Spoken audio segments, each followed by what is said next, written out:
Bien, bienvenidos de vuelta a lo esencial del liberalismo. Gracias, Ezequiel, por presentar el curso. Y bien, hemos llegado al final, eh, con un tema que obviamente da para mucho, y que hoy lo he concebido de una manera relativamente diferente a como lo presento habitualmente, ¿no?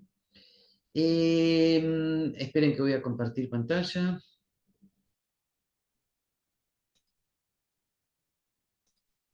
Bueno, ahí está. Eh, Fíjense, por supuesto, si no se está viendo bien me avisan, ¿no? Pero fíjense que ahí estoy diciendo, estoy afirmando la importancia del tema para creyentes y no creyentes, sobre todo en América Latina. O sea, yo creo que este tema es un problema político que convoca a todos, no es una mera curiosidad religiosa. Eh, el, el catolicismo en el mundo y en América Latina siempre ha ejercido, para bien o para mal, una influencia política importante.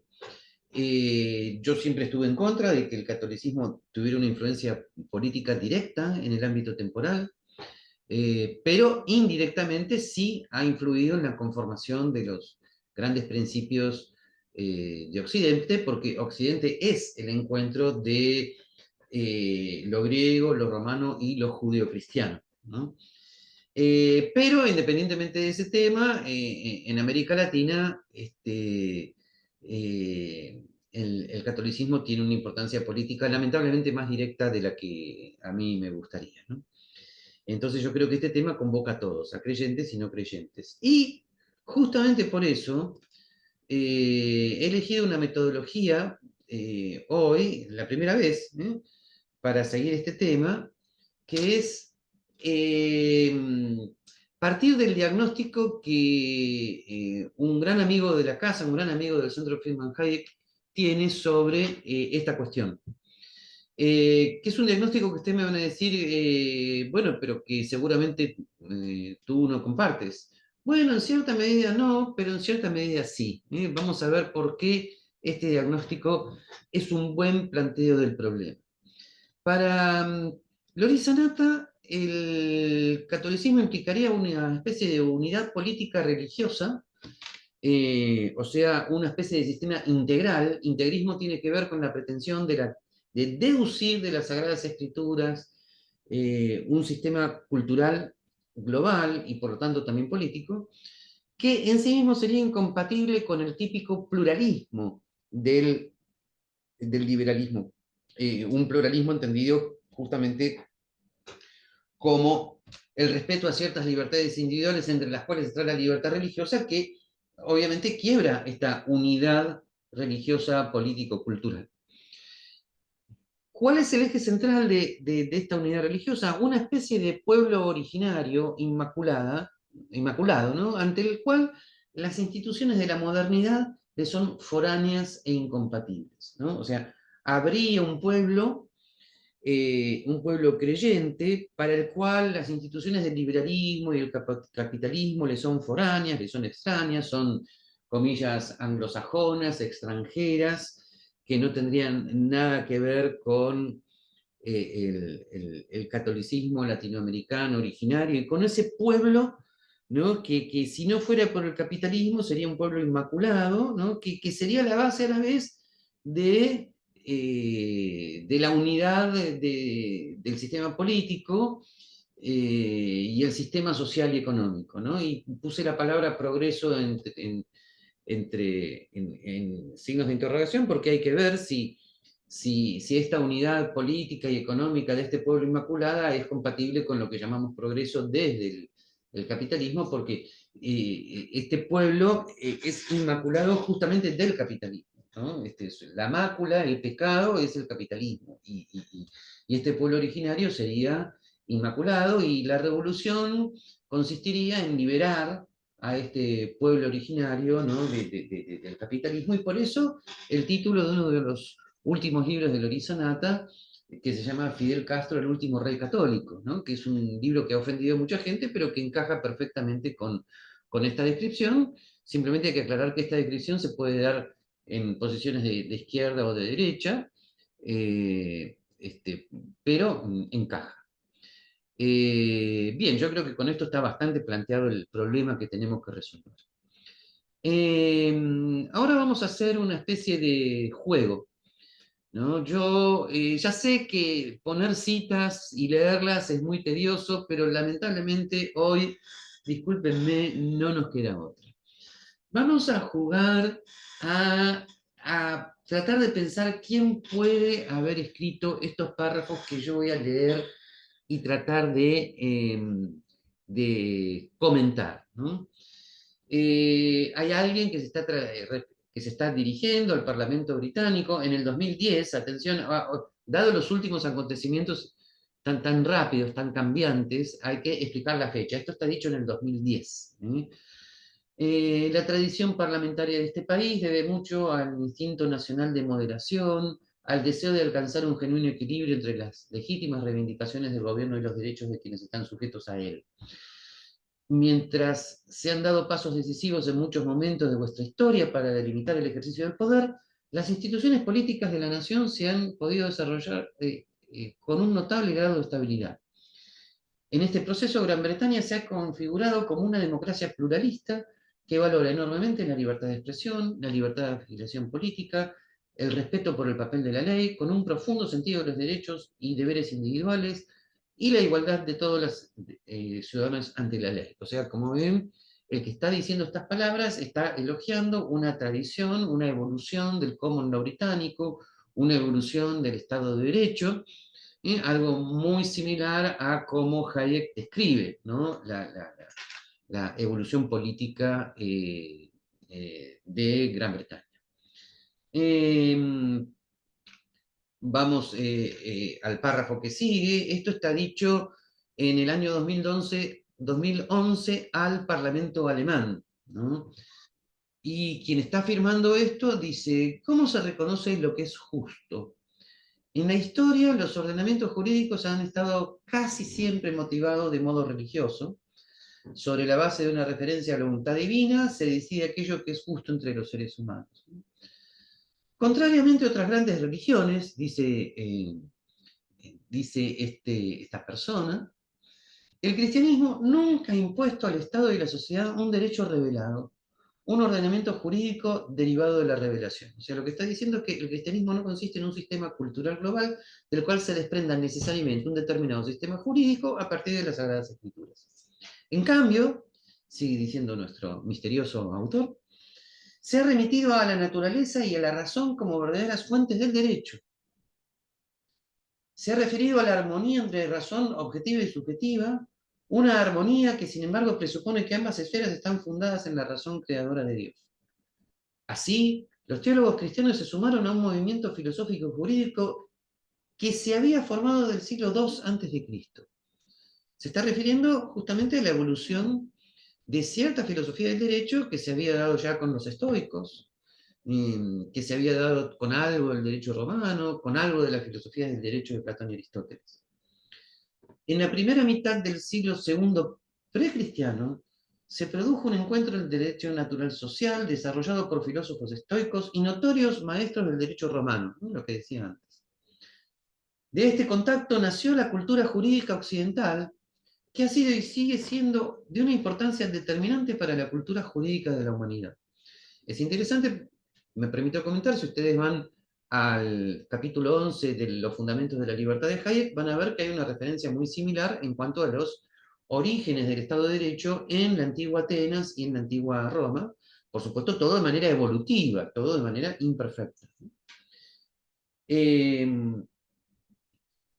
A partir de esta vinculación precristiana entre derecho y filosofía, se inicia el camino que lleva a través de la Edad Media cristiana, ahora es el advenimiento del cristianismo, al desarrollo jurídico de la Ilustración, desde la Declaración de Derechos Humanos hasta nuestra ley fundamental alemana, con la que nuestro pueblo reconoció en 1949 los inviolables e inalienables derechos del hombre como fundamento de toda comunidad humana, de la paz y de la justicia del mundo. Acá el autor ha dado un salto impresionante. Lo que quiere decir es que del encuentro de lo judeocristiano con las bases romanas y griegas, se da la patrística, a partir de los 4 primeros siglos del cristianismo, y luego en el Renacimiento carolingio se comienza a profundizar sobre el tema de la ley natural, hasta llegar nada más ni nada menos que a un momento que llamamos Ilustración, donde se proclaman los derechos del hombre y del ciudadano, y que eso luego tiene incidencia, ¿no?, en la reconstrucción jurídica de Alemania en 1949, donde se reconocen los inviolables e inalienables derechos del hombre. Y si alguien dice, bueno, pero la Ilustración tendría que ver con esa Revolución Francesa que ha sido criticada por Hayek como constructivismo, entonces eh, antes de eso, fíjense cómo el autor recuerda esta evolución, ¿no? Sobre la base de la convicción de la existencia de un Dios creador, se ha desarrollado el concepto de derechos humanos, la idea de igualdad de todos los hombres ante la ley, la conciencia de la inviolabilidad de la dignidad humana de cada persona y el reconocimiento de la responsabilidad de los hombres por su conducta. Estos conocimientos de la razón constituyen nuestra memoria cultural, estos conocimientos de la razón. Ignorarla o considerarla como mero pasado sería una amputación de nuestra cultura en su conjunto y la privaría de su integridad. La cultura de Europa nació del encuentro entre Jerusalén, Atenas y Roma. Es lo que yo les decía antes sobre el occidente como el encuentro de lo griego, lo romano y el judio-cristianismo. Del encuentro entre la fe en el Dios de Israel, la razón filosófica de los griegos y el pensamiento jurídico de Roma. De la certeza de la responsabilidad del hombre ante Dios y el reconocimiento de su dignidad inviolable de cada hombre, este encuentro ha fijado los criterios del derecho. Defenderlos es nuestro deber en este momento histórico. Este párrafo es del 2011. Y vuelvo a decir, si alguien está pensando entre la distinción entre la Revolución Francesa y la Revolución Norteamericana, en el año 2005, este mismo autor dice que la gente se daba cuenta, en mi opinión, él se da cuenta, este autor se da cuenta, de que la Revolución Americana había ofrecido un modelo de Estado moderno, diverso, del que fomentaba las tendencias radicales surgidas de la segunda fase de la Revolución Francesa, o sea, el movimiento jacobino de la Revolución Francesa, muy bien criticado por Hayek como el constructivismo de la razón, ¿no? Y con respecto al tema de la libertad religiosa, este mismo autor dice que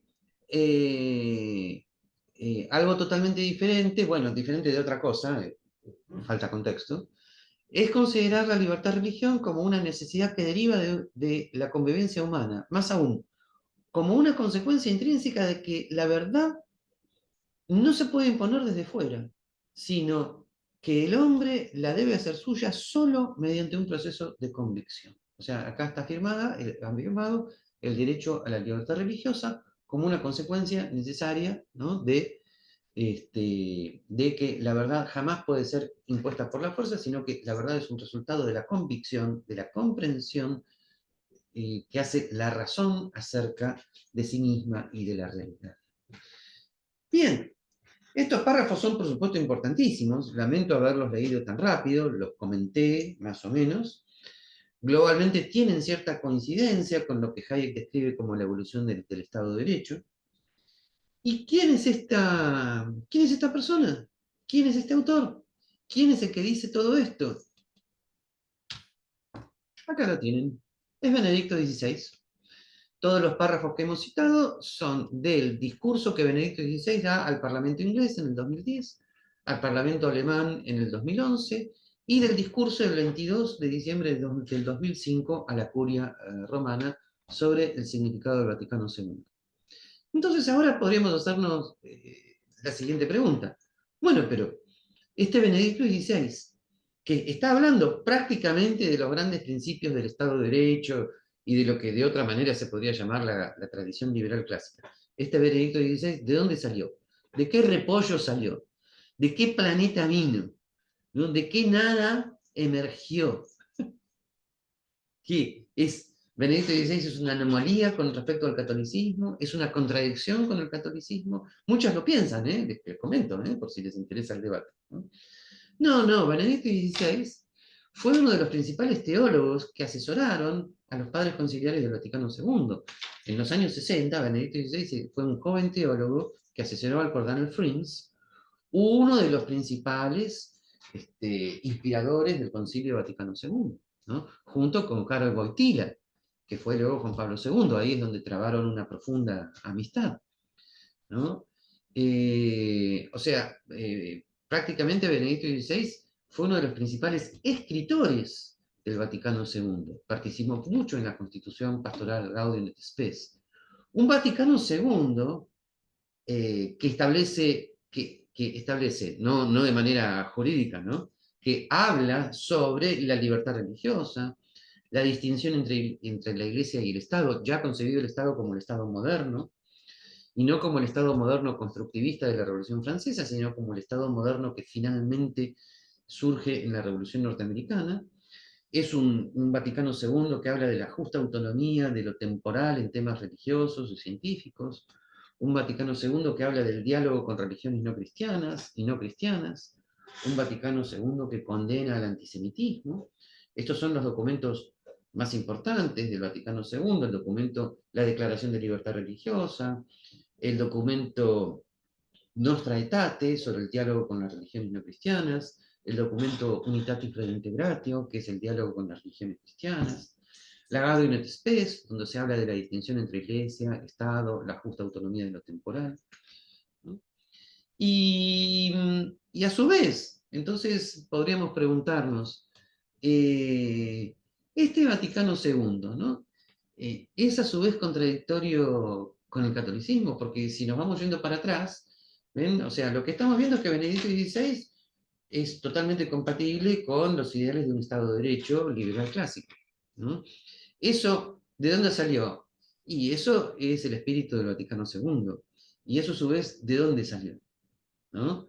Bien, entonces acá es importante tener en cuenta la distinción entre modernidad e iluminismo, ¿no?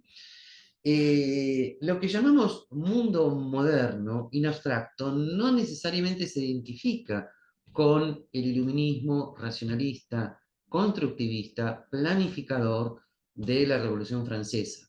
¿Ok? Muy criticada por Hayek, siguiendo ahí la línea de Edmund Burke. El mundo moderno en sí mismo tiene que ver con tres ideas que ya estaban en la Edad Media católica. Uno, la distinción entre el príncipe temporal y la iglesia. O sea, no son lo mismo, el príncipe temporal no se confunde con la iglesia. Primer punto. Segundo punto, la distinción perdón, la ley natural como el fundamento de la dignidad humana y los derechos personales. Tercero, la justa autonomía de la ciencia. Estos tres puntos, por un lado, se encontraban plenamente afirmados en la patrística, en la escolástica y en Santo Tomás de Aquino. Discúlpenme la palabra plena. No estaban plenamente afirmados, estaban evolutivamente afirmados. En Santo Tomás de Aquino, por ejemplo, aunque él se maneja dentro del contexto del Sacro Imperio Romano Germánico, la, la distinción de naturalezas entre el bien común temporal y el bien común de la Iglesia es clara y distinta. La afirmación de la ley natural como fuente de aquello que es justo, ¿no? es clarísimo, ¿no? Y como un límite a cualquier poder absoluto, ¿no? Y el tema de la autonomía de la ciencia es un tema que emerge ya hasta a principios perdón, es un tema que ya está en Santo Tomás de Aquino, quien maneja el tema de la autonomía del orden físico porque lo toma de Aristóteles, y luego es un tema que tiene un renacimiento particular con el neopitagorismo cristiano medieval, la profunda creencia que ya surge en el siglo XV sobre que Dios ha creado un mundo matemático, esa creencia que se origina fundamentalmente en el gran teólogo del siglo XVI, Nicolás de Cusa, estimula notablemente la creencia, perdón, la reformulación de las teorías astronómicas que venían ya desde los atomistas griegos, y esto tiene una profunda influencia en Copérnico, Galileo, Kepler y Newton, ¿no? O sea, ese mundo astronómico, determinístico, matemático, es un fruto del neopitagorismo cristiano medieval. Y en la segunda escolástica, ¿no? del siglo XVI, esta modernidad, desde el punto de vista de los textos, tiene un momento de apogeo. ¿Por qué? porque Francisco de Vitoria, ¿no?, afirma claramente la desclericalización. O sea, cuando Francisco de Vitoria ve los reinos precolombinos, afirma claramente que pueden ser buenos, aunque no tengan la legitimación papal como tenían los reinos de la Europa cristiana. Eso implicaba una distinción entre la Iglesia y el bien común temporal, lo cual va conduciendo lentamente a lo que modernamente llamamos distinción entre Iglesia y Estado, ¿no? También los escolásticos comienzan a afirmar la libertad religiosa, o sea, no se puede imponer la fe por la fuerza a los habitantes de las Indias.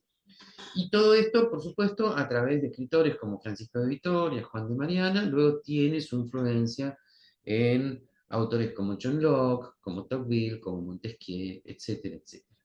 O sea, de alguna manera hay que distinguir entre modernidad e iluminismo. La modernidad es totalmente compatible con una fe católica que afirma un Dios creador y por lo tanto una ley natural de la cual emergen las libertades individuales, una ley natural de la cual emerge la autonomía de lo temporal en el orden físico, ¿no?, y una distinción intrínseca que evolutivamente se va manifestando a lo largo de la historia entre,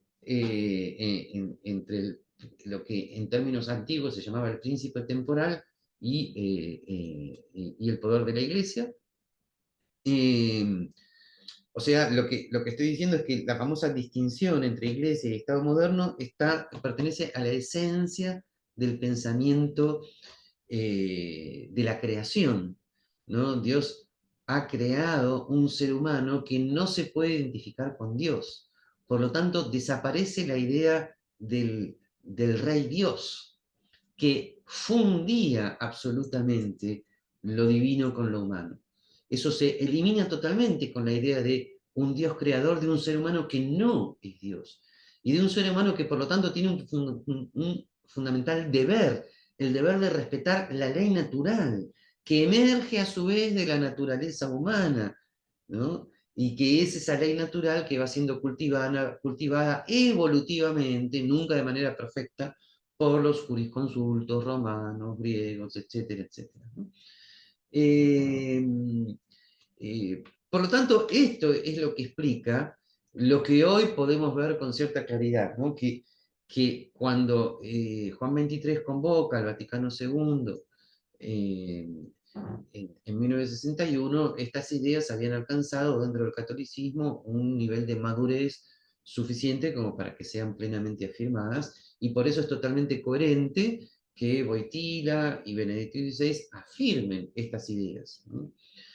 En cambio, esa idea del pueblo católico inmaculado, que no debía ser contaminado por el capitalismo y que no debía ser contaminado por las ideas extranjeras del Estado de Derecho, etcétera, etcétera. Eso, en cambio, no es fruto del catolicismo, sino de las teologías de la liberación y del pueblo. Son esos teólogos, ¿no?, los que profundamente imbuidos por su propia síntesis errónea, a mi juicio, entre marxismo y cristianismo, piensan que el capitalismo habita América Latina, nunca lo habitó, ¿no? Creen que el pueblo latinoamericano está explotado por el capitalismo. Ese pueblo sería el pueblo cristiano católico y se tiene que liberar del capitalismo para alcanzar su salvación y su progreso como pueblo. Eso es teología de la liberación y del pueblo.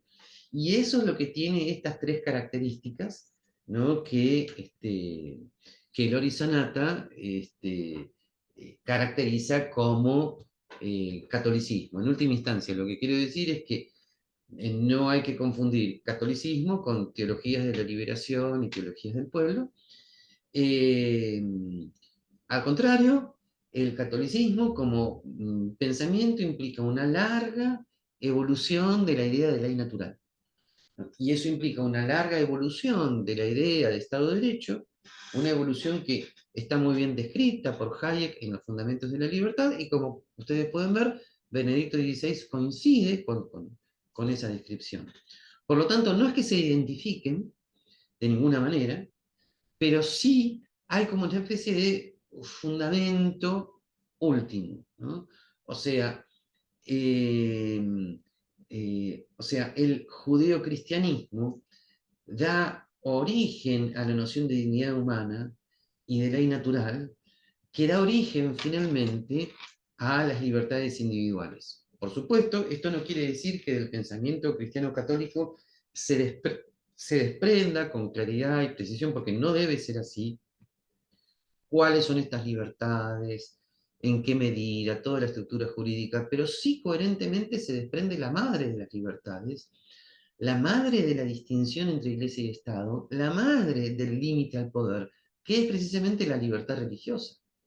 Porque en la medida que haya libertad religiosa, va a haber libertad de expresión, libertad de asociación. Por eso, hoy en día, los atentados a la libertad religiosa son al mismo tiempo atentados a las libertades individuales. Y este tiene que ser el gran encuentro entre creyentes y no creyentes en este momento histórico, ¿no? La defensa de las libertades individuales, libertad religiosa entre ellas, no es una cuestión religiosa, es una cuestión en este momento civil en la cual se pueden encontrar creyentes y no creyentes. Ahora, ¿por qué se pueden encontrar creyentes y no creyentes? Porque si alguien en nombre del catolicismo dijera que el catolicismo es incompatible con el Estado de Derecho, con la libertad religiosa, entonces no habría posibilidad de encuentro. Pero todo lo que acabamos de decir muestra que no es así. Así que, conclusiones, bueno, como ven, me parece que las podemos conversar. Si quieren, repasamos un poco cómo hemos comenzado, ¿no? Repasemos cómo hemos comenzado esta exposición. Primero, fuimos al diagnóstico de Lorisa Nata y en última instancia hemos dicho que es correcto, pero en la medida en que se está refiriendo a las teologías de la liberación y del pueblo, donde hay una fusión indebida, en mi opinión, entre marxismo, ¿no? Y cristianismo. Eh,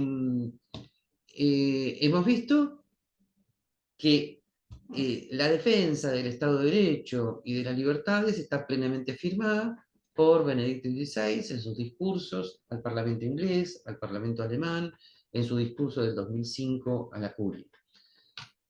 Hemos visto que estos discursos de Benedicto XVI, estas ideas de Benedicto XVI, no nacen de un repollo extraño a la tradición católica, sino que al contrario, tienen que ver con un Vaticano II que hunde sus raíces, a su vez, en el judío-cristianismo como el origen último de la civilización occidental y de la libertad. ¿Okay? Y que el eje central del judeocristianismo, como el fundamento último de la libertad, tiene que ver con la distinción entre modernidad por un lado e iluminismo por el otro. El mismo Hayek señala que la vertiente antirreligiosa del iluminismo de la Revolución Francesa es el origen del grave conflicto que hubo en Occidente entre las llamadas ideas liberales eh, y la fe religiosa, ¿no? Pero que al contrario, si, sigo diciendo yo, en este caso, acompañado por Ratzinger, si por mundo moderno entendemos la modernidad en sí misma, esto es, tres ideas fundamentales: distinción entre iglesia y Estado, libertad religiosa, justa autonomía de lo temporal, etcétera, etcétera. Esas ideas hunden su raíz en la noción de un Dios creador, de un ser humano que no se identifica con Dios y que debe respetar la ley natural que emerge de su propia naturaleza. Por supuesto, todo esto todo esto de manera evolutiva. Por supuesto que en estos 2000 y pico de años de historia, ¿no? Ha habido conflictos y problemas, si no, no estaríamos dando esta charla, ¿no?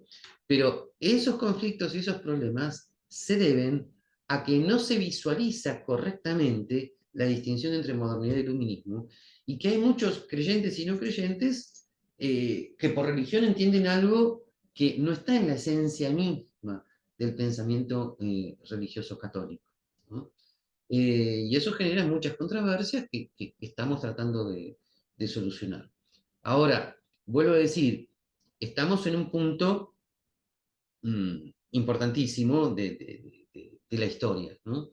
Estamos en un momento donde los totalitarismos y los autoritarismos están avanzando de modo diferente. Ya no es el mundo bipolar, Es un mundo donde hay agendas que atentan contra libertades individuales, ¿no? Independientemente del lugar. Por supuesto, hay todo tipo de autoritarismos. El tragicómico de Maduro, ¿no?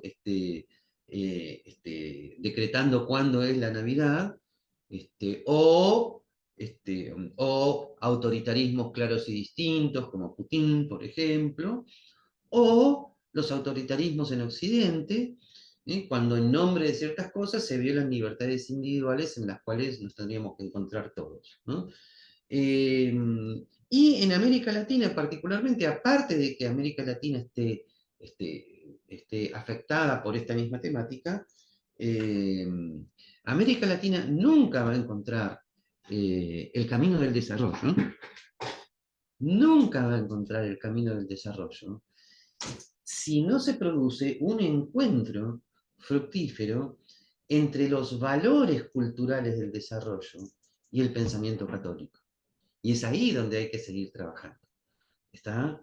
Eh, que eso se puede hacer, ¿no? Pero hay que seguir trabajando mucho. ¿Por qué? Porque lamentablemente esta línea de pensamiento tan dramático en América Latina, donde muchos obispos y sacerdotes totalmente mal formados en teoría económica creyeron que el capitalismo explotaba al pueblo latinoamericano y encontraron en el marxismo una manera de liberar al pueblo, ¿no? De esta explotación, y defender en ese sentido los mandatos de la fe. Bueno, eso ha sido particularmente eh, incompatible con el desarrollo económico, aparte de ser incompatible con la misma fe, porque recuerden que no de casualidad, Benedicto XVI es el principal redactor del documento Libertatis Nuntius de 1984, firmado por Juan Pablo II, que condena la teología marxista de la liberación. Por eso los teólogos de la liberación de izquierda, marxistas, totalmente marxistas, no se lo perdonaron nunca, ¿no? Y estaban esperando agazapados el momento de la venganza, y el momento de la venganza fue cuando Benedicto XVI subió como pontífice, al cual lo cubrieron de infamias, de insultos, de falsedades, etcétera, etcétera, ¿no? Así que el tema fue y sigue siendo muy, muy delicado en su momento. Bueno, muy bien, creo que tenemos bastante para conversar, eh, así que este, Eh, así que bueno, podemos conversar todo lo que ustedes quieran. ¿Está? Bueno, muchas Eh, gracias, Gabriel. Si querés, voy a ir levantando algunas de las preguntas en el chat. bien, bien. Pregunta Máximo Ramírez, lo siguiente, dice, Rousseau sugiere que en el contexto histórico del origen de las naciones, la religión sirvió como un instrumento de la política. Él entiende la importancia de las instituciones para la estabilidad y continuidad de una sociedad. Y la pregunta sería, ¿dirías que el cristianismo se aparta de esto con la concepción de la evolución de la ley natural? Bueno, acá está de lado el tema de la interpretación de Rousseau, el tema en el cual yo no soy experto, no sé si Ezequiel quieres decir algo. Ezequiel, sabes perfectamente que hay interpretaciones de Rousseau diferentes. Hayek lo interpreta como una de las fuentes de la tiranía de las mayorías. Eh, Enrique Aguilar, en cambio, tiene una visión mucho más positiva del pensamiento de Rousseau. Sea como fuere, eh, eh, lo que está entrecomillado, la importancia de las instituciones para la estabilidad y continuidad de una sociedad, lo haya dicho Rousseau o no, en sí mismo es correcto. El asunto es cuál es el origen de esas instituciones. Y eso es una larga evolución que después del siglo I tiene más o menos unos 16, 17 siglos. ¿Qué quiere decir? Después de un largo recorrido de la idea de ley natural, ¿no? Que atraviesa la patrística los primeros 4 siglos, pero que es una ley natural predicada por los padres de la Iglesia contra el Imperio Romano, ya no entendido como una evolución del Estado de Derecho, sino como la persecución de la libertad religiosa. Luego viene el interregno de 4 siglos hasta el siglo IX, que es el Renacimiento carolingio, donde Europa se reorganiza políticamente, y ahí la ley natural se entiende como la ley moral que animaba al Sacro Imperio Romano Germánico, cuyas instituciones podrían ser una cierta división de poder, ¿no? Una cierta división de poderes que había entre el Papa por un lado, el emperador, los señores feudales, ¿no? Hasta que, de alguna manera, ¿no? La evolución del Estado de Derecho y de la división de poderes que se da en Inglaterra, que nace en la Inglaterra católica, ¿no? Es sistematizada por John Locke, de alguna manera, por Tocqueville y Montesquieu, que son autores claves, ¿no? Que influyen tanto antes como después en las instituciones del Estado de Derecho clásico, liberal clásico de la Revolución Norteamericana, que habrá sido todo lo imperfecto que se quiera, pero, como dice Hayek, fue uno de los mejores intentos de establecer la limitación al poder. Así que esto es perfectamente compatible con la evolución de la ley natural, o sea, es perfectamente compatible con la evolución de la ley natural la evolución concomitante, ¿no? De instituciones que custodien las libertades individuales que emergen de la ley natural, ¿no? Por ejemplo, en Santo Tomás ese tema no estaba muy presente. Santo Tomás decía, bueno, el rey tiene que respetar la ley natural, pero si no la respeta, bueno, uy, qué tragedia, ¿no? Incluso en la escolástica española, cuando algunos, como por ejemplo el cardenal Belarmino o Francisco Suárez, dicen, bueno, el poder viene de Dios al pueblo y del pueblo al gobernante, ¿no? Quiere decir que el pueblo es el que le da el poder al gobernante, y si el gobernante se convierte en tirano, entonces el pueblo tiene derecho a retirarle el poder, y eso fundamentaría las teorías de la resistencia a la opresión, etcétera, etcétera. Pero claro, el punto es que antes de que el gobernante se convierta en tiránico, debería haber instituciones que impidan la tiranía. Y eso fue la institución del common law británico, ¿no? La evolución del common law británico, que por supuesto tiene su punto importante en la Revolución Gloriosa de 1688, con todo lo imperfecta que se quiera, con todas las cosas humanas. Y ahí se da el punto clave, ¿no? De evolución institucional. Eh, Bueno, muy claro, muchas gracias, Gabriel, y a Máximo por la pregunta. Y en esa línea de lo que venías comentando sobre Benedicto, Gaby González pregunta si hay alguna bibliografía que puedas recomendar para profundizar sobre las posturas de Benedicto XVI. Y agrega también, Gaby, si hay algunos otros argumentos no religiosos que le podemos dar a los no creyentes sobre el catolicismo y su defensa de la libertad de expresión. Em, bien, sobre la primera pregunta es fácil, porque si ustedes entran en la página de internet del Vaticano, que es vatican.va, ¿no? Entonces buscan Benedicto XVI y aparecen todas las encíclicas y discursos de Benedicto XVI.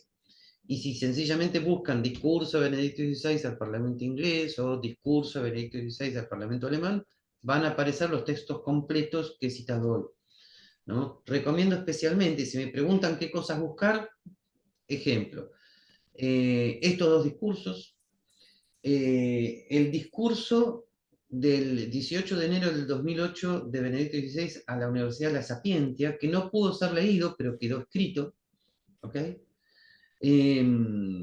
El discurso del 22 de diciembre del 2005, sobre todo cuando él va reseñando en la segunda parte del discurso las implicaciones políticas del Vaticano II, ¿ok?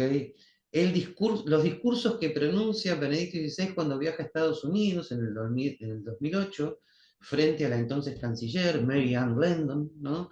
Sobre lo que significó la Constitución norteamericana, la libertad religiosa. O sea, prácticamente todos estos discursos son un pequeño tratadito de teoría política, ¿no? Eh, que, que, que, que, sorprenderán a muchos, ¿no?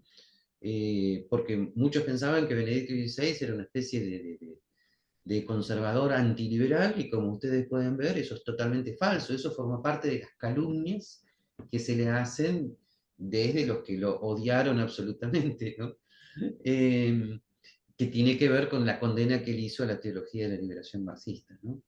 Argumentos no religiosos para las no creyentes. Bueno, sobre que el catolicismo sí defienda la libertad de expresión. Bueno, son temas que tal vez no se pueden resolver nunca porque eh, acá son cosas actitudinales, ¿no? Si alguien está muy enojado con el catolicismo o si un católico está muy enojado con el liberalismo, eso son cuestiones pasionales que, discúlpenme, después de muchas décadas de debate no se pueden resolver. Es que está enojado y saben que no se puede hacer. Ahora, si bajan los decibeles y hay un poquito de buena voluntad, bueno, entonces, sencillamente la lectura de la Declaración de Libertad Religiosa del Vaticano II y la lectura de cuáles son las razones que da esa declaración para la defensa de la libertad religiosa, son los argumentos no religiosos que podemos dar a los no creyentes. Porque esa declaración no dice hay libertad religiosa porque Dios quiere. No, la declaración dice estrictamente, esta declaración declara que todos los seres humanos tienen que estar inmunes de coacción en materia religiosa. Y eso de tal modo que no se obligue ni a los seres, ni a los seres humanos en particular, ni a sus asociaciones libres, a proceder contra su conciencia, solo o asociados con otros. O sea, lo que la Declaración de Libertad Religiosa está diciendo es, no se debe atentar contra la conciencia de nadie. Esto es, una religión no se puede imponer por la fuerza. Esto es, la verdad no se puede imponer por la fuerza, lo cual es algo muy similar a lo que los libertarios llaman principio de no agresión. Yo no puedo imponer mi cosmovisión sobre el otro. Puedo conversar si el otro quiere. ¿Está? Puedo intentar dar mis razones y el otro escucharlas y viceversa. Esa es la idea del diálogo. Pero la verdad no se puede imponer por la fuerza en ningún terreno. Porque si hay derecho a la libertad religiosa, también hay derecho a la libertad en todos los demás ámbitos de la vida social, que es algo que a veces no se ve en este mundo tan cientificista que nos rodea. Sí, ¿por qué? Eh, porque no es cuestión de decir que la religión no se impone por la fuerza porque es religión, pero la física sí se impone por la fuerza porque es física. Paul Feyerabend, el gran filósofo de la ciencia, afirma sencillamente, la ciencia es una forma de conocimiento entre muchas, ¿no? Y ninguna forma de conocimiento es absolutamente infalible y ninguna forma de conocimiento puede reclamar el derecho a la imposición de sí misma por la fuerza. Por lo tanto, nada se impone por la fuerza. Ni la religión, ni la física, ni la matemática, ni el liberalismo se impone por la fuerza. Quiero recordarlo en estos momentos. Y el liberalismo se impone por insultos. Quiero recordarlo en este momento. ¿No? Entonces, esos son los argumentos no religiosos, a saber, que ningún ser humano tiene que ser invadido por otro en el ámbito intelectual, lo cual es el nacimiento que tampoco soy invadido desde el punto de vista físico. ¿Tá? Pero hay una propiedad que va más allá de esa propiedad de la que hablaba John Locke. Es la propiedad de sí mismo, entendido como la propiedad de tu propio intelecto, ¿no? Y justamente ningún ser humano lo puede invadir, pero el primero que estaría de acuerdo con que eso es así, es el Dios creador de un ser intelectual. ¿Cómo Dios va a crear un ser intelectual y luego decirte que procedas contra el intelecto? Sería una contradicción. ¿Ah? Así que estos son temas muy, muy importantes, pero si alguien busca un argumento no religioso, lea detenidamente la Declaración de Libertad Religiosa del Vaticano II y va a ver que sus argumentos no dependen de que tengas fe, depende de que veas la relación entre la conciencia y la verdad. Cualquiera, ya sea creyente o no creyente, puede entender que la conciencia humana no es totalmente incompatible con una imposición forzada de ningún discurso, que es exactamente lo que está sucediendo ahora. ¿Por qué estoy argumentando? Estoy argumentando porque estoy intentando convencer, no estoy intentando vencer, no estoy intentando imponer, estoy intentando argumentar mi posición. Cualquier diálogo, cualquier argumento implica el respeto a la libertad del otro. En este momento hay mucha gente que me está escuchando y podrá decir, no estoy de acuerdo con Gabriel. Bueno, perfecto. Eso se llama libertad de pensamiento. ¿ok? Y cualquiera va a decir, bueno, voy a decirle a Gabriel que no estoy de acuerdo con él. Perfecto, eso se llama libertad de expresión. ¿No? Y contrariamente a la mayor parte de los seres humanos en este momento, yo no me voy a ofender ni te voy a cancelar porque estés en desacuerdo conmigo. ¿Ok? O porque tu cosmovisión sea radicalmente diferente a la mía. ¿No? En todo caso, si de repente estás pasado de revoluciones y me quieres ahorcar y asesinar porque piensas diferente, bueno, yo trataré un poco de decirte, me parece que eso ya no. ¿No? Bien. Ok, así que por ahí viene la cuestión, ¿no? Bueno, Gabriel, te quería hacer una pregunta más respecto a, levantar una pregunta más del chat respecto a si encontrás alguna identidad entre la doctrina cristiana y el principio del liberalismo de la propiedad privada. Sí, por dos lados. Primero, yo sostengo siempre el principio cristiano de no agresión. El principio cristiano de no agresión significa que eres propiedad de Dios y por lo tanto no te puedo invadir. Ese es el principio cristiano de no agresión.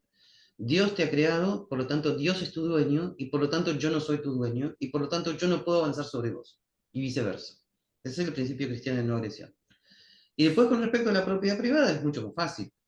Santo Tomás de Aquino estableció claramente que la propiedad privada es un precepto secundario de la ley natural. Secundario no quiere decir sin importancia, quiere decir que después de los preceptos primarios, la razón humana puede captar la utilidad de ciertas cosas, entre ellas la propiedad privada.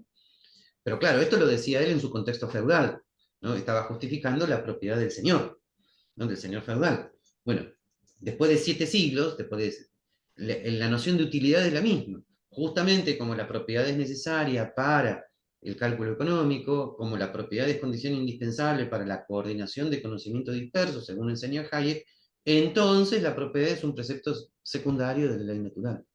¿No? Y esa es la perfecta compatibilidad entre propiedad privada y, y, y catolicismo, en este caso, porque estoy citando a Santo Tomás de Aquino.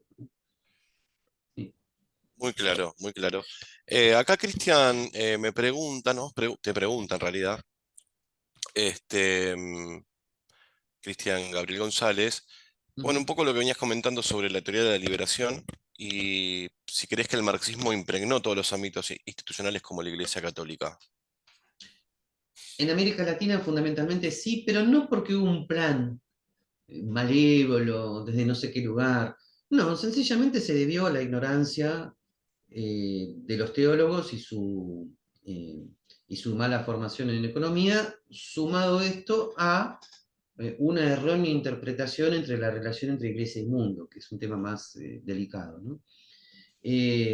Sencillamente la mayor parte de ellos no tenían la más repálida idea de teoría económica ni de escuela austríaca de economía, veían la pobreza en América Latina, creían que eso era causa del capitalismo, se pasaron de rosca y dijeron, bueno, la revolución marxista es la solución, ¿no? Revolución que pensaban que ellos iban a más o menos manejar y dirigir, ¿no?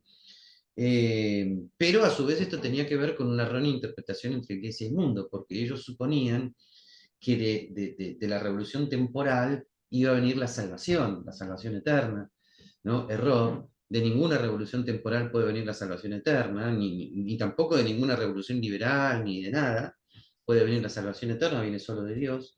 Y además, porque tenían una errónea visión del pueblo latinoamericano, o sea, de alguna manera también se pasaron de rosca y empezaron a estar realmente convencidos de que el pueblo latinoamericano no tenía pecado original. Entonces, para ellos, el pecado original estaba en los anglosajones, pero en los latinoamericanos, en los pueblos originarios, cosas que todavía le siguen diciendo, y casi no, ¿no? Por eso es para ellos un pueblo inmaculado. Son errores teológicos graves, pero errores de manual, ¿eh? ¿Ok? Así que bueno, así estamos. Bueno, Gabriel, y si querés, ya vamos con las últimas preguntas. Bueno, primero, más que una pregunta, Bruno Domisi quiere felicitarte por la organización del curso y que está leyendo tu libro Caminos Abiertos. ¡Uh! Este, y, ¡Qué y paciencia! sí, sí, sí.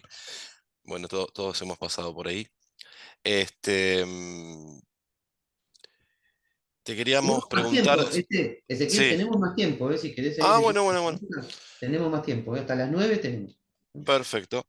Sí, sí. Em, bueno, acá hay una de Ricardo Unianini que pregunta si podés considerar que Milei en su gestión gubernamental tiende a compatibilizar los valores culturales de la religión católica. No, no creo que Milei esté preocupado por el tema, ¿eh? No, no, no, no. Esto es todo lo que puedo decir. No. Y otra pregunta que te quería hacer era, ¿cómo puede congeniarse la idea del libre albedrío, del liberalismo con la teoría cristiana o con la doctrina cristiana? Bueno, en realidad el tema del libre albedrío es un típico tema cristiano. Lamento decirles que hay autores liberales que tienen una idea muy difusa del libre albedrío. El libre albedrío como libertad interna, ¿no? Como el ser responsable de sí mismo, el responder de sus propias acciones, es típico de las religiones judeo-cristianas, donde el ser humano es individualmente responsable, no socialmente responsable, es individualmente responsable ante Dios, ¿no? Y eso es totalmente israelita y totalmente cristiano, ¿no? Gran parte de las religiones más bien politeístas o panteístas o paganas no tenían noción de libre albedrío. En el estoicismo la noción de libre albedrío estaba muy difusa, tenía que ver con una ley del cosmos. Había, en muchos filósofos eh, eh, eh, occidentales, el libre albedrío se diluyó en una especie de necesidad, de ley del cosmos. No, no, el libre albedrío es una idea fundamentalmente cristiana y tiene que ver justamente con si yo voy a ser responsable o no de cumplir con la ley natural que me exige respetar al otro. Ese es el punto. El libre albedrío implica que si yo voy a respetar al otro o no, es mi decisión y por lo tanto, si no lo respeto, en principio soy responsable de mi crimen, excepto tenga una dolencia psicológica y está el tema de los condicionamientos. Pero el libre albedrío es una noción esencialmente cristiana. Difícilmente se hubiera desarrollado así en el cristianismo y quiero decirles que Karl Popper, en su, en su segundo tomo del Post-Scriptum a la lógica de la investigación científica, que se llama eh, eh, eh, Un mundo abierto, un argumento a favor del indeterminismo, donde habla del indeterminismo de lo humano, que es el libre albedrío, el indeterminismo en la física, que tiene que ver con la física cuántica. Ahí en las primeras páginas, Karl Popper tiene un elogio muy, muy importante a las teorías de San Agustín, que compatibilizaron el libre albedrío con la idea de la providencia, ¿no? Así que eh, eso es una idea del cristianismo. Muy bien, muchas gracias, Gabriel. Em, Acá Maxi Vidal te pregunta, que la Iglesia Católica mantenga una relación con el Estado, aunque sea indirectamente. ¿No separa las ideas liberales en los ciudadanos, más en aquellos que no son, que son creyentes? A ver, eh, históricamente la relación de la Iglesia con el Estado argentino tiene que ver con que la Constitución del 53 fue una constitución de empate, de compromiso entre las circunstancias más bien hispánico-rosistas católicas anteriores y las nuevas ideas más bien liberales y iluministas, ¿no? Excepto en Alberdi y en algunos redactores de la Constitución como Gorostiaga. O sea, de alguna manera, la Constitución es una constitución de empate y eso explica el artículo 2. Ahora, ¿el artículo 2 se podría quitar de la Constitución argentina? Sí, perfectamente, se podría sustituir en una eventual reforma, que obviamente mejor ni pensarla porque va a salir cualquier cosa, se podría sustituir con elevar el convenio que el Estado argentino tiene con el Vaticano de 1966 a rango constitucional. Convenio en el cual se suspenden las prerrogativas que la Iglesia Católica concedió a los gobernantes, como por ejemplo el patronato, que implicaba que el presidente tenía parte en el nombramiento de los obispos, cosa que se suspendió recién en 1966, ¿no? Y otras cosas que entraron en desuetudo jurídico total, como, comillas, la conversión de los indios al catolicismo, etcétera, etcétera. Así que sí, eso se podría cambiar perfectamente. Económicamente no habría ningún problema. Este, obviamente que ningún gobierno tiene que dar ningún subsidio a nadie, a nada ni a nadie. Este, Ahora, eso no niega que haya una idea que en abstracto sea correcta. El Vaticano II dice que entre Iglesia y Estado debe haber una relación de autonomía y cooperación. Quiere decir que se deben respetar sus respectivas esferas, autonomía, pero que tiene que haber cooperación cuando haya temas en común, ¿no? Y esa cooperación tiene mil formas históricas de darse, ¿no? Eh, no sé si, no sé si cabe agregar algo más con respecto a esta cuestión, No, ¿no? está muy claro, Gabriel, como siempre. Em, Luis Zambrana te pregunta si considerás o si tenés alguna opinión o si sabés por qué algunos grupos anarcocapitalistas tienen cierta aversión a la religión católica. ¿Sabés de dónde viene? No, no, en principio no, no necesariamente todo anarcocapitalista tiene esa versión.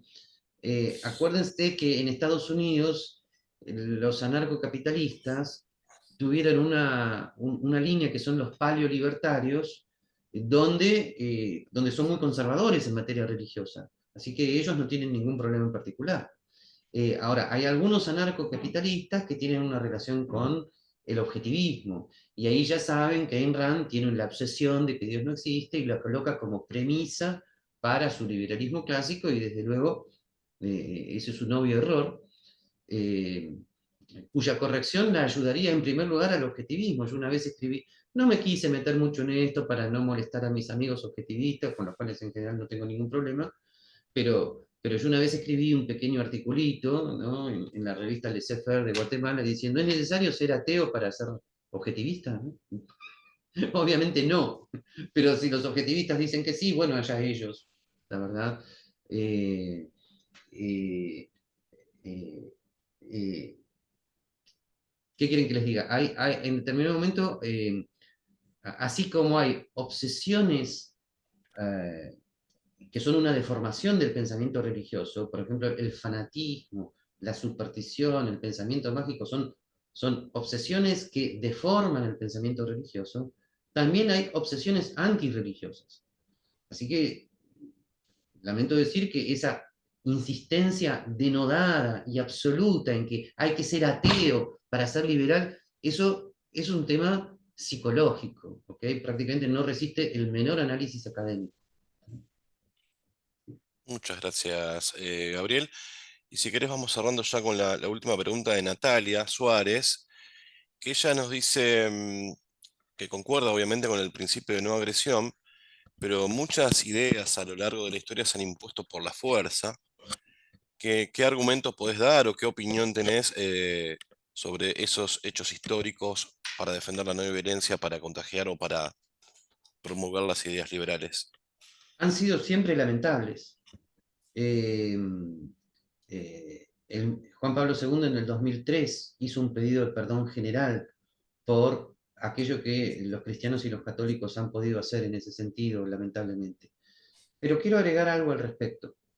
Eh, el surgimiento de la idea de pluralidad religiosa y libertad de expresión, si bien en semilla estuvo siempre en semilla en las bases de Occidente, sin embargo tuvo un largo periodo de desarrollo del cual nadie se salvó.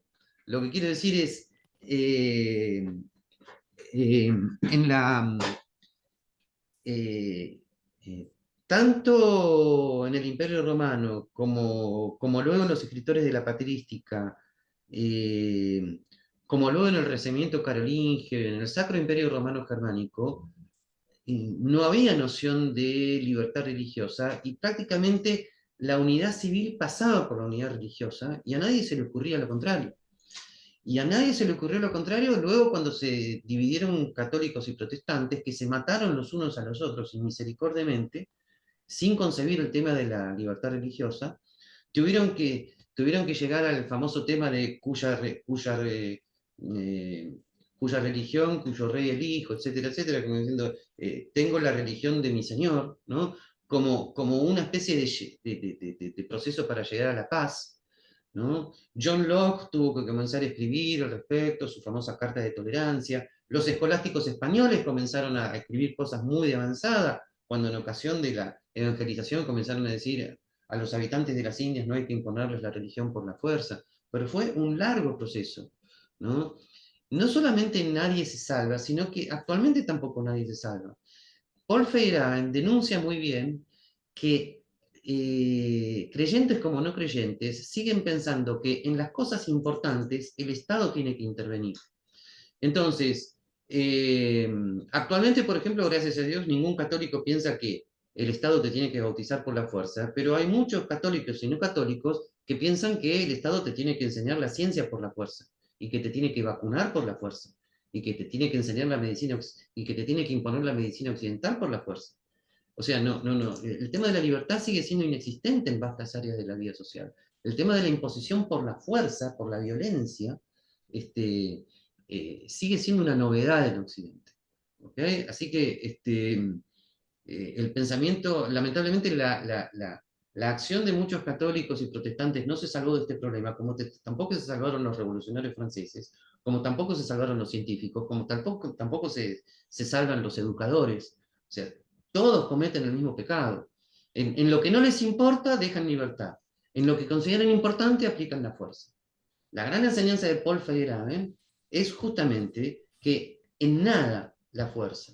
Es el gran autor libertario olvidado, porque su consigna es la separación entre Estado y ciencia, y por lo tanto la absoluta libertad educativa, de medicina, de religión, etcétera, etcétera. Así que nadie se salva, gente. Todos cometen el mismo error. En lo importante, coacción. Así que los liberales clásicos y los libertarios tenemos que seguir profundizando esta cuestión. Muchas gracias, Gabriel. También para agregar solamente en esto de la imposición por la fuerza, o la violencia, parte de la condición humana, recordar lo que pasaba con los aztecas y los sacrificios humanos, digamos, no es algo inherente solo a Occidente. Nadie se salva. Es una tentación de la psiquis humana la violencia. No se salva nadie, ni se salvó nadie. Y no hay ninguna civilización inmaculada de esta tentación. No hay, y lamentablemente todos los practicantes de todas las religiones en todos los lugares del mundo han incurrido en el mismo error. Lo que ocurre es que el judeocristianismo pudo evolucionar y secularizarse. ¿Ok? O sea, hubo un proceso de secularización del judeocristianismo que concluye justamente en el Vaticano II. Pero hay otras religiones, como la islámica, que no tuvieron su Vaticano II, que siguen en el siglo VII después de Cristo. ¿Ok? Les aseguro que si los judeocristianos siguieran en la época del Levítico, ¿no? Y del Antiguo Testamento, serían tan violentos como los islámicos. Lo que pasa es que pudieron evolucionar, tener una interpretación simbólica de las Sagradas Escrituras y aceptar luego la distinción entre Iglesia y Estado y la libertad religiosa. Pero sin esa evolución, ahora, ¿por qué esa evolución? Porque hubo autores claves, como Santo Tomás de Aquino. En cambio, la escolástica árabe estaba evolucionando en el mismo momento, a la misma velocidad, porque hubo dos magníficos escolásticos árabes que fueron eh, Averroes y Avicena, ¿no? Estaban evolucionando más o menos de manera similar, pero de repente cuando Averroes se enfrenta con la casta sacerdotal islámica, para salvar su cabeza dice teoría de la doble verdad. Una cosa puede ser contradictoria con la verdad islámica y verdadera en filosofía, puede ser verdad en filosofía y falso en religión, teoría de la doble verdad. El principio de no contradicción no importa. Y ahí pisó el palito. Cuando dijo el principio de no contradicción no importa, el pensamiento de la razón se detuvo. Y los islámicos no pudieron seguir evolucionando. Sé que hay libertarios islámicos, pero son muy pocos. Y está en ellos ahora hacer su proceso de secularización. A mí, a mí a veces me preguntan, ¿pero vos pensás que el Corán se puede interpretar de otro modo? A mí qué me importa. ¿Qué sé yo de eso? Ellos lo tienen que hacer y decir.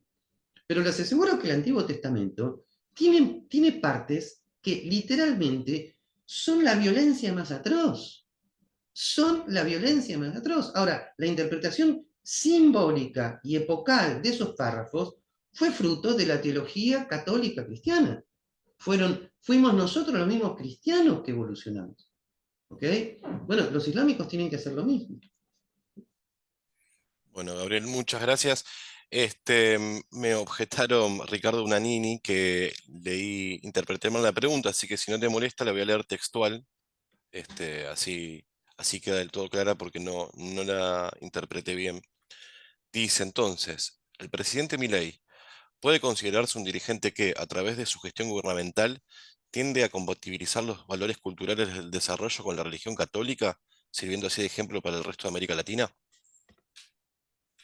No, no, no, yo creo que mi ley no tiene ninguna incidencia en ese tema. Ese tema tiene que ver con un proceso eh, intelectual que se tiene que dar dentro del seno mismo de obispos y pensadores católicos. ¿No? No es tarea de un presidente, es un tema cultural intelectual. ¿Ok? Son los obispos los que están llamados a reinsertar los valores del desarrollo económico dentro de la cosmovisión católica. Ahora que estamos muy lejos de ellos, claro que estamos lejos de ellos y así seguimos, por supuesto, claro que sí. Bueno, bueno, Gabriel, hemos respondido todas las preguntas del chat, Bueno, así que primero que nada, darte las gracias por permitirme compartir este espacio con vos y muchas gracias a toda la gente que nos ha acompañado a lo largo de todo este ciclo de seminarios. El cierre es tuyo. bien, sí, sí, yo ahora ya saliendo estrictamente del tema, también agradezco a todos el seguimiento de este curso. Esperemos el año que viene poder reorganizarlo de alguna manera. Así que, y gracias Ezequiel por acompañarme hoy, ha sido un honor. ¿No? Muchas gracias a Bueno, todos y estén atentos a las novedades. Hasta luego. gracias.